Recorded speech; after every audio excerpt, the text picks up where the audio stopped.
Fala, povo cristão! Alguns não, alguns nem tanto. Bom dia, boa tarde, boa noite. Tudo bem com vocês? Vamos para mais um rolezinho nosso aqui. História geral. Hoje, bom, primeiro espero realmente que vocês estejam bem. Como vocês podem perceber, tombou um caminhão de gilete aqui perto de casa. Estou aqui com minhas cicatrizes, com essa cara gorda. Muita cerveja, né, galera? Seguinte... Hoje nós vamos fazer a aula 20 e 21 de História Geral. Hoje você vai entender melhor o cristianismo. Ou você vai entender melhor as formas de vivenciar o cristianismo. Não tem um cristianismo, né? São vários tipos, várias interpretações. E você vai entender por que tem tanta igreja diferente hoje sob esse... debaixo do rótulo aí de cristianismo, né? Agora que eu vi que eu tô com a camiseta do Bob Marley dando aula de reforma religiosa, não tem problema, não tem problema. Até porque o Bob Marley não era cristão, né? Um dia a gente pode falar sobre o Bob Marley, mas tinha uma vibe bem legal sobre essa questão da religião e tal. Deixa eu só mudar um negócio aqui. Aí, senão fica muito... Aí, pronto. Estamos aqui. Pessoal, é o seguinte, ó, me acompanha aí então, aula 20, aula 21, vamos com bastante calma, porque a gente tem muita coisa para falar na aula de hoje, eu não quero deixar nada sem falar, apesar de ser uma aula de resumo, mas os principais pontos aí que vocês vão precisar para fazer as provas e tal, eu quero colocar para vocês, tá? Então vamos lá. Como a gente sempre tem feito aqui, né, vamos retomar com calma. Nós estamos na transição da Idade Média para a Idade Moderna, de novo, baixa Idade Média, muitas transformações, o comércio, as cidades, as grandes navegações, os descobrimentos, as monarquias centralizadas, né? Uma nova classe social, um grupo, a burguesia. E eu gostaria que vocês lembrassem da aula de renascimento cultural que nós tivemos há pouco tempo atrás, vindo aqui na sequência, e coloca tudo isso dentro daquele contexto. Em uma das aulas anteriores aí, eu mostrei uma tela aqui para vocês, tentando que vocês entendessem que o capitalismo está surgindo. O capitalismo ele vai ter várias fases, né? O capitalismo comercial, o mercantil, o capitalismo industrial depois com a Revolução Industrial, o capitalismo financeiro, e hoje nós estamos falando até de um capitalismo informacional. Mas o capitalismo está surgindo, mas lembra que eu falei para vocês que tem alguns entraves, eu coloquei até algumas travas, né? Tem algumas coisas travando o capitalismo, e aí nós fizemos o exercício mostrando que uma série de eventos iriam acontecer ali no meio dessas transformações, que de fato, né, abririam um caminho para a estabilização e a consolidação desse modo de produção do capitalismo. Então, aquela última aula, que nós falamos do renascimento comercial, do renascimento cultural e humano, né? Aquela aula ali é uma, com certeza, dos entraves, né? Muitas coisas começaram a se soltar ali a partir daquela aula. Agora a gente vem nessa mesma pegada, com todas essas transformações, retomando, né?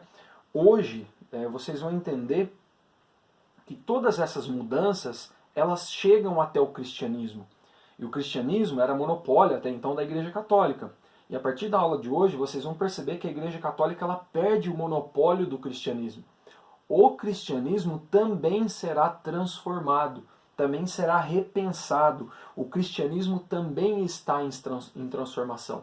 Então, se você quiser dar um subtítulo para essa aula aí, para ficar melhor na sua anotação, você coloca aí a reforma religiosa, né, e o cristianismo em transformação. Nós vamos falar do cristianismo e dessas transformações. Atenção, muita atenção. De tudo isso que está acontecendo, de todas essas mudanças e tal, por exemplo, na última aula eu falei para vocês do renascimento cultural, né? O renascimento cultural é um movimento de elite. Essa aula de hoje ela é bem importante, muito importante para entender tudo, porque, cara, o cristianismo, a questão religiosa é um assunto mais popular, chega mais nas pessoas. Pô, se discutir isso, você vai para o céu, você vai para o inferno, se tem alguém no purgatório sofrendo, você quer um assunto mais da ordem do dia do que isso? Então, essa questão religiosa, ela é mais popular, ela está no dia a dia das pessoas. Então, todas essas transformações que a gente falar hoje, faz mais parte da cabeça do povão aí, tá? Tem mais abrangência. alcança mais lugares e mais pessoas, tá? O que eu quero na aula de hoje com vocês? Ó, hoje eu quero que vocês entendam essas transformações na vivência do cristianismo. Não misturem Igreja Católica com cristianismo. A Igreja Católica tem um monopólio do cristianismo até agora. Tirando aquela cisma do Oriente, né, que você sabe, de 1054, a Europa, para você ser cristão, você tinha que ser católico, tá? Mas vai ter uma mudança. O cristianismo ele pode ser vivido de outras formas. A gente vai ver isso hoje, essas transformações. E, obviamente, assim, para a questão dos vestibulares, os desdobramentos políticos, econômicos, sociais e culturais. Ou seja, nós vamos falar de mudança na religião, no cristianismo especificamente. Mas aí, cara, vai espirrar na política, vai espirrar na economia com força, vai espirrar na sociedade, vai espirrar na cultura, vai para todo lado. Então a gente vai entender esses desdobramentos todos. Notem que é bastante coisa. Então já sabe que esse vídeo aqui vai dar 2, né? Então temos aqui, até porque são 2 aulas, então aí tudo bem. Eu separei para nós aqui 6 passos, então, para a gente fazer. Então vamos lá, como nós sempre temos feito aqui, eu acho que isso ajuda a gente a organizar o pensamento. Primeiro, eu quero falar para vocês das crises da Igreja Católica. Ou seja, se você vai reformar alguma coisa, porque não está legal. O que está errado na Igreja Católica? Aonde que a Igreja Católica... Eu ia falar um negócio que não pode. Eu ia falar que a Igreja Católica estava peidando na farofa. Não pode. Onde que a Igreja Católica está pisando na bola? Isso pode falar. A Igreja Católica pisou na bola? Que jeito? Nós vamos falar dessas crises então. Nós vamos falar do luteranismo. Aí sim, cara, tem uma história fantástica de um cara chamado Martin Luther, ou Martim Lutero, para os mais íntimos. E aí a gente vai olhar a história desse cara e todos os desdobramentos que ele causou ali no seu tempo, onde hoje a gente chama de Alemanha, mas na época não era, nós vamos falar disso. Depois eu quero falar para vocês como é que o povo fica nessa história diante do tal do protestante. Tem uma galera protestando? Sim. E o povão? O povão também quer alguma coisa? Como é que o povão embarca nessa história? É um movimento de elite? Não. É um movimento que envolve o povo também? Como? Aí nós vamos olhar isso. Já vai adiantando aí na tua anotação que aqui o povo vai apanhar. É isso que vai acontecer. Num quarto passo eu quero falar com vocês do calvinismo. Jean Calvin, ou João Calvino para os mais íntimos, né? Um francês que está na Suíça, está em Genebra, e ele também vai desenvolver um pensamento aí que vai ser muito importante para o capitalismo. Vou falar desse livro aqui para vocês hoje, do Max Weber, tá? Depois, um quinto passo, a gente fala da reforma religiosa que aconteceu na Inglaterra, conhecido como reforma inglesa, ou simplesmente anglicanismo. Tem um rei doidão lá, você conhece muito bem essa história, que vai romper com a Igreja Católica e vai fazer sua própria igreja lá. É quase que uma Igreja Católica com uma roupa nova, mas tem desdobramentos aí que vai fortalecer a monarquia e esse país aí, a Inglaterra, vai ficar bem forte com isso. Depois a gente vai falar da resposta da Igreja Católica. Vocês estão achando que vocês vão meter a mão na cara da igreja, vai pôr o dedo na cara da igreja e a igreja não vai fazer nada? A igreja é muito forte, fio. É a principal instituição da Idade Média. Aqui nós estamos na transição. A igreja é forte ainda. Tem gente que vai pra fogueira, tem gente que vai se lascar, tem gente que vai ser torturada, tem gente que vai ser perseguida, tem gente que vai ser convertida, tem gente que vai fazer tudo da Igreja Católica. Então a gente fala da Reforma Católica ou simplesmente a contra-reforma, como é conhecida aí nos materiais, tá? Todo ano aparece alguma coisa, em alguma prova sobre esse assunto. Então vamos lá, que o barato é louco. Primeiro ponto aqui, primeiro passo nosso, né? Vamos lá para as crises da Igreja Católica. Eu coloquei 4 crises aqui. Uma crise intelectual, crise teológica, crise moral e crise política. Na crise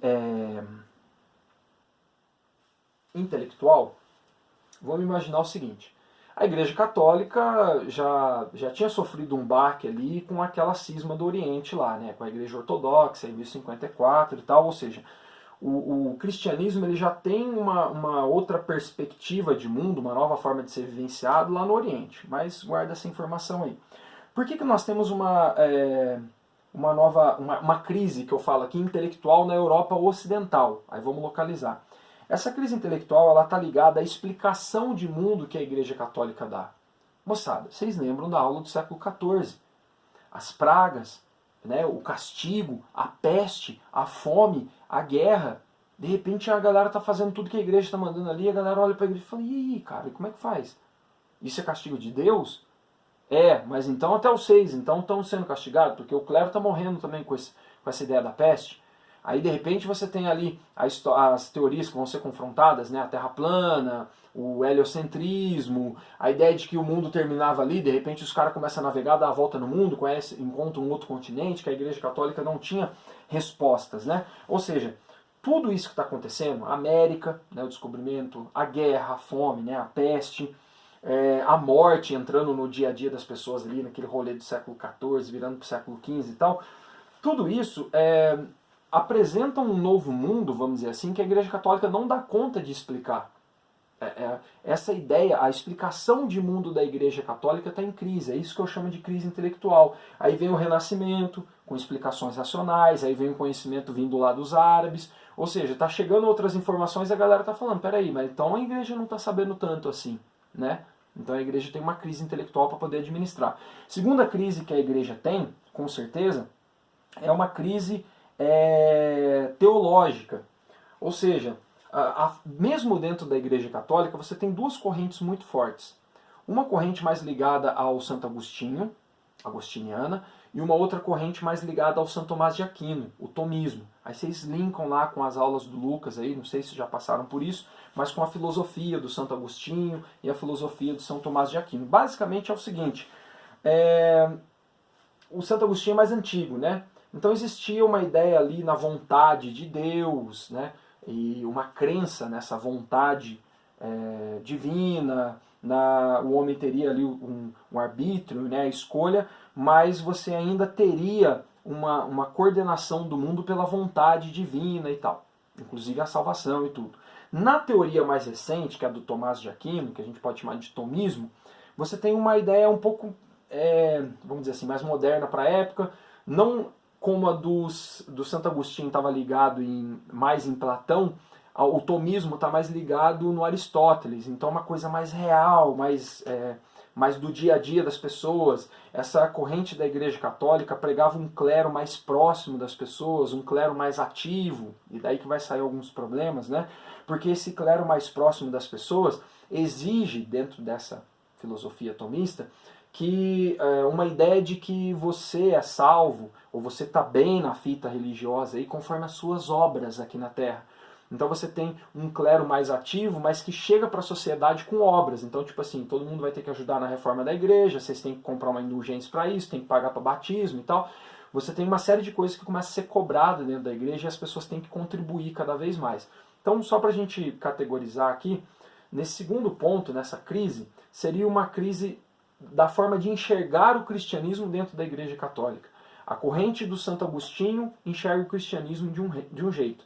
A corrente do Tomás de Aquino enxerga de outro jeito. Por mais que o Santo Agostinho seja uma ideia mais antiga, nesse momento aqui no século XVI, tem algumas pessoas pregando a volta dessa ideia do Santo Agostinho, a volta da vontade divina, da vontade de Deus. O Lutero vai ser um desses caras, então guarda essa informação aí. Ou seja, a Igreja Católica ela não tem uma unidade de pensamento teológico. Na hora de estudar Deus e a palavra de Deus, os ensinamentos, as escrituras e a forma de viver o cristianismo, nem dentro da Igreja Católica você tem um movimento uníssono. Você não tem uma voz só. Você tem um movimento dissonante. Você tem uma corrente ligada ao Santo Agostinho, uma corrente ligada ao São Tomás de Aquino. Tá? Então tem uma crise também teológica. Nem sempre o clero está falando a mesma língua dentro da igreja. Depois, esse é o principal ponto aqui. Ó. Esse é desse tópico aqui é o principal ponto, que é a crise moral por parte do clero. Vamos só lembrar aqui que o que eu vou falar agora não se aplica a todo o clero da época, mas a maioria. Tá? Então você tem uma crise moral. O que seria essa crise moral? Justamente por uma ideia mais tomista, né? de um clero mais presente, mais próximo da comunidade e tal, assim, você tem muitos clérigos despreparados, padres que mal sabem ler e escrever, muito menos falar latim. Então a Igreja Católica começa a formar aos trancos e barrancos uma galera para estar nas comunidades, nas paróquias e tal, mais presente, para aumentar a arrecadação, inclusive, de padres despreparados, né? E esses padres, essa estrutura da igreja na sociedade, começa a praticar abusos com essa sociedade, né? Você tem ali já as cobranças que são feitas pela igreja e você tem coisas que começam a acontecer da ordem, como por exemplo a cobrança das indulgências. A indulgência era um documento que você comprava, imagine isso. Você compra um documento e paga por aquele documento e você consegue tirar alguém, por exemplo, do purgatório. Então, ó, meu pai morreu, meu tio morreu e eu queria... o padre me falou que a alma dele está no purgatório.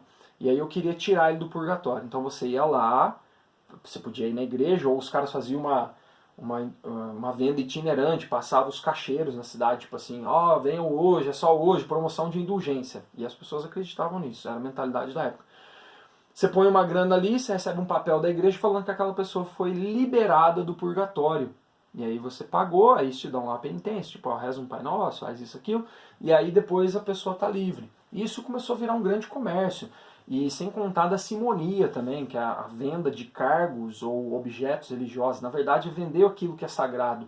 Então você tinha notícias ali que famílias importantes compravam cargos, ou que as pessoas pagavam por objetos religiosos que eram considerados sagrados, ou cobravam para você ver, por exemplo, o crânio de São João Batista, ou para você ver um osso do São Pedro. Você tinha a venda de objetos sagrados ou de cargos, ou simplesmente cobrar um ingresso para você poder ver uma coisa que é sagrada, né? O excesso de casamento, casamento não. O excesso de sacramentos, né? O casamento é um dos sacramentos. Todos os sacramentos da igreja, então tipo assim, o batismo, a primeira comunhão, né, a crisma, o casamento, a eucaristia, a extrema-unção, todos os processos da igreja, todos esses sacramentos, se eu não me engano são 7 ou 9, uma coisa assim, nessa época, você tinha que pagar por eles. Então, percebam, a igreja cobra o dízimo, a igreja usa daquela comunidade para poder construir ou reformar a igreja, para poder comprar as obras sagradas, cobra para o povo ver os objetos, as relíquias sagradas, vende cargo dentro da igreja. Você tem uma denúncia ali da corrupção dos padres e o não respeito ao celibato, enfim, você tem uma doideira, cara, uma igreja corrompida em boa parte dela. Volto a dizer que não é todo o clero, mas você tem uma boa parte da igreja que está corrompida. Ou seja, a religião, né, em algum sentido, aí tinha virado um negócio. Tudo bem? Aí o último ponto aqui é da crise política, ou seja, também a Igreja Católica nesse momento, no século XVI, se envolve em muitas questões políticas pela Europa. Questões no trono francês, no trono espanhol, no trono português, no Sacro Império Romano Germânico, na Inglaterra. Então você tem papas também que têm uma influência política muito grande, e isso acaba se misturando com a religião, o que não vai ser... No momento é bom para a igreja, mas depois vai acabar potencializando essa crise que a gente está trabalhando aqui hoje, tá? Então você tem uma crise intelectual, a explicação de mundo pela igreja não está dando mais certo. Uma crise teológica, dentro da igreja você tem pelo menos duas grandes correntes que vivem o cristianismo de forma diferente, dentro da igreja católica. Uma crise moral, indulgências, cargos, corrupção, etc. e tal, e uma crise política. A igreja se metendo demais nos assuntos políticos da Europa, tá? Esse é o primeiro cenário. Vamos lá para o luteranismo, então. Quem é o Martinho Lutero? Esse ponto aqui é bastante importante porque, assim, a Igreja Católica sempre sofreu muitas críticas ao longo da história. A diferença é que essa crítica aqui, do Martinho Lutero, ela tem um peso diferente, moçada, porque ela está vindo de dentro da igreja. Quem é o Martinho Lutero? Martinho Lutero é um monge. É uma pessoa que está dentro da estrutura da igreja. Ele é professor de teologia na Universidade de Wittenberg, onde hoje é a Alemanha, né? Na Saxônia ali. Então você tem um professor universitário de teologia que faz parte do corpo da igreja, ele é membro do clero, e esse cara vai fazer uma crítica à igreja católica que vai acender na galera uma ideia de, ó, o cara tem razão, é bem por aí mesmo. Ou seja, ele tem essa crítica que vem de dentro, então, no contato da história do Martinho Lutero, mas tentar resumir. Ele está naquele lugar ali que chama Sacro Império Romano Germânico. Não existia a Alemanha. A Alemanha não existe, então você tem vários principados e ducados ali formando um império. Você tem o imperador, o Carlos V, e vários príncipes em cada região. A região da Saxônia, da Boêmia, né? Boêmia é outra coisa. Da Boêmia e tal. Então você tem ali uma região unificada em torno de um império, mas tem os príncipes, os nobres locais, com as suas relações com seus vassalos e tal. O Martinho Lutero está dentro desse contexto, ou seja, ele faz parte da Igreja Católica lá no Sacro Império Romano Germânico, que depois vai dar origem praticamente à Alemanha que a gente conhece hoje. É lá que vai nascer a Reforma. Muito desse incômodo do Lutero vem de... Bom, ele é um cara cheio de conflitos, né? Mas um ponto fundamental é uma viagem que ele faz para Roma. Ele faz uma viagem para Roma e nessa viagem para Roma ele tem uma sacada. Ele começa a ver, por exemplo, quando ele chega em Roma, ele começa a ver um cristianismo muito deturpado do que ele achava que deveria ser ou do que ele estava estudando. Ele começa a ver que em Roma, por exemplo, tinha feira, pessoal vendendo prego da cruz, pedaço de lasca da cruz, osso de um santo tal, lógico, muita coisa falsificada, a maioria. E aí, uma fila longa, aí você vai ver o que é, tem uma latinha lá, e os caras comprando a indulgência, aí você dá o dinheiro, o cara nem olha na tua cara, fala assim, arreda um Pai Nosso, sai daqui, e pega o dinheiro e paga a indulgência, sobe a escada de joelho, e aí fala, aí você vai livrar alguém do purgatório e tal. Ou seja, quando ele chegou ali, ele viu um negócio, sabe, acontecendo, ele viu o luxo da igreja, quando ele entra no Vaticano, né, e ele vê todo aquele luxo no entorno do Papa, tem que pagar para visitar os negócios sagrados lá.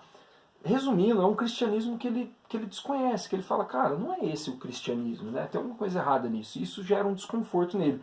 Quando ele volta para Wittenberg,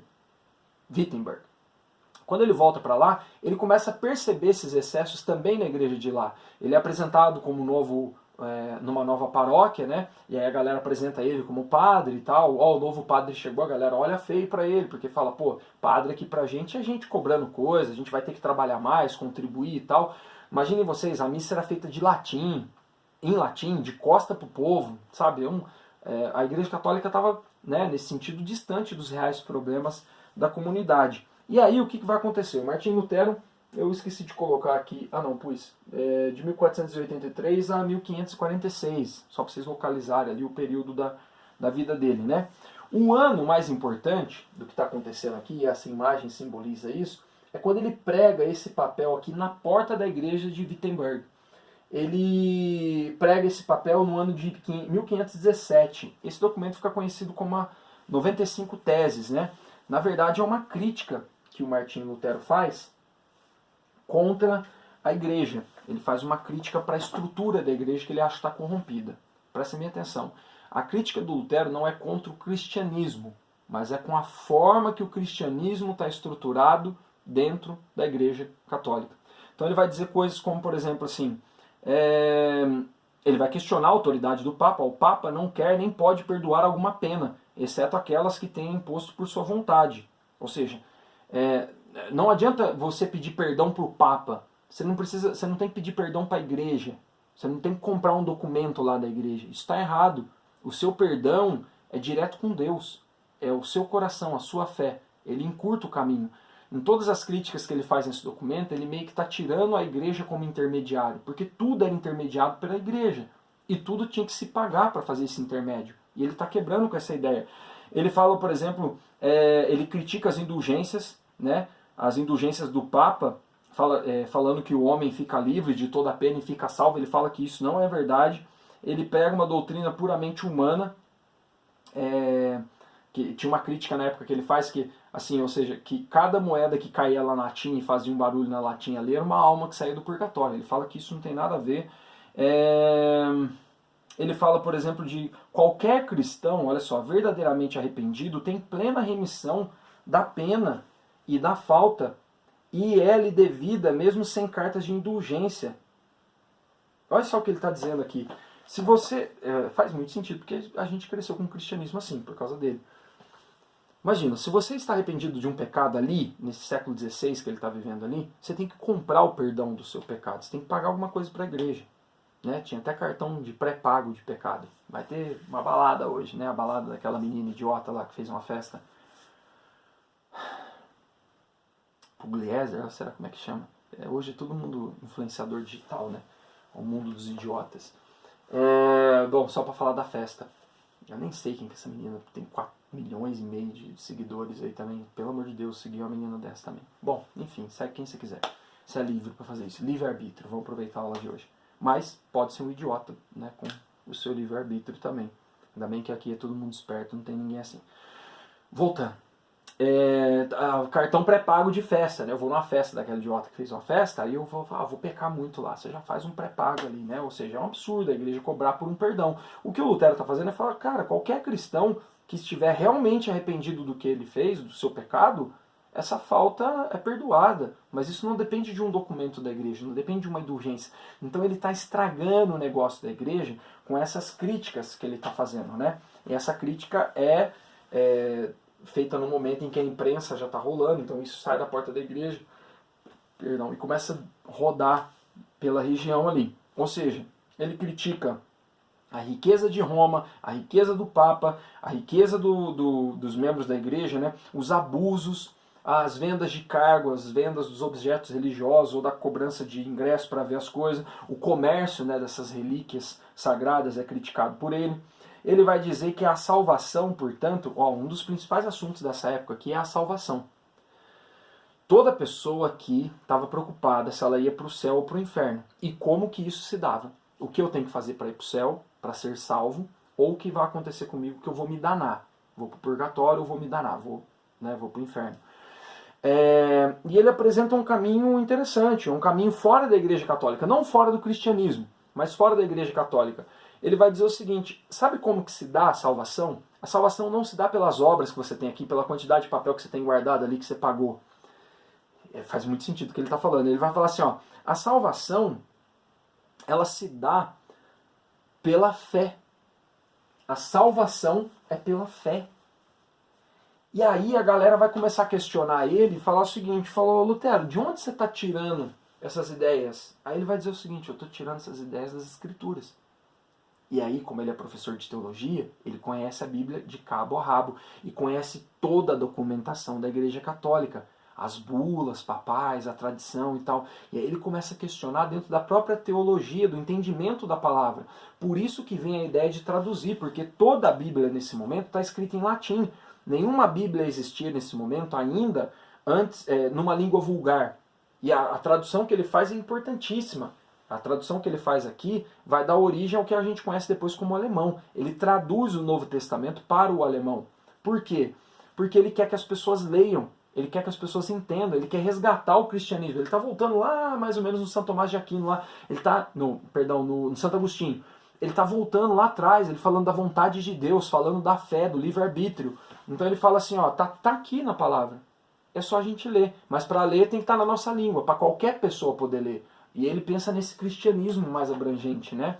Aliás, as suas pregações, falando direto com as pessoas, na língua vulgar, na língua do local. E agora, né, a partir, não agora em 517, anos depois, a tradução do livro sagrado. Pô, se eu quero saber o que Deus está falando para mim através da Escritura, como é que eu vou entender isso com um padre de costa falando latim comigo? Então a inovação do Lutero está nisso, nessa tradução. Aliás, ele...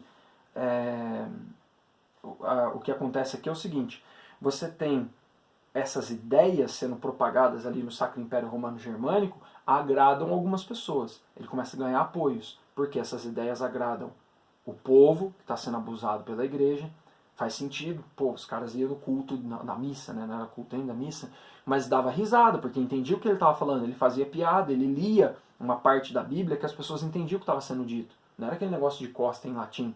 E aí ele ganha apoio do povo, ele ganha apoio da galera da universidade, que estava com ele de Wittenberg, ele ganha apoio dos príncipes, que não estão gostando da influência política da igreja na região. O imperador do Sacro Império Romano Germânico é católico oficialmente e quer impor o catolicismo para todo o Sacro Império, mas isso também tem um desdobramento político e econômico. Então os príncipes começam a ver uma oportunidade de se livrar pela questão religiosa, se livrar politicamente e economicamente, então, de algumas amarras ali. A burguesia vai ser mais adepta a essas ideias do Lutero ali. Então ele começa a ganhar um monte de apoio ali na região. Inclusive um dos príncipes, né, o Frederico III, protege ele, dá abrigo para ele. É na proteção do Frederico que ele vai fazer a tradução da Bíblia, porque a Igreja Católica vai excomungar ele, a Igreja Católica vai julgar ele, tem julgamentos, diálogos famosos e tal. A Igreja Católica quer ver o capeta, mas não quer ver o Martinho Lutero. Ele está causando na estrutura da Igreja Católica, né? Então o Papa em questão é o Leão X, né, que em 1520 em 21 na verdade, o Lutero vai ser considerado um herege e tal, e a Igreja Católica quer assumir com ele. E um dos príncipes lá da região protege ele. Então, ó, guarda isso, ele tem apoio dos príncipes, de alguns príncipes, de uma burguesia latente, de uma parte da nobreza que não está satisfeita com o domínio do imperador, da igreja, e do povo, e do pessoal da universidade. E aí ele está reformando o cristianismo nessa região. Eu vou dar uma pausa aqui e a gente continua a segunda parte.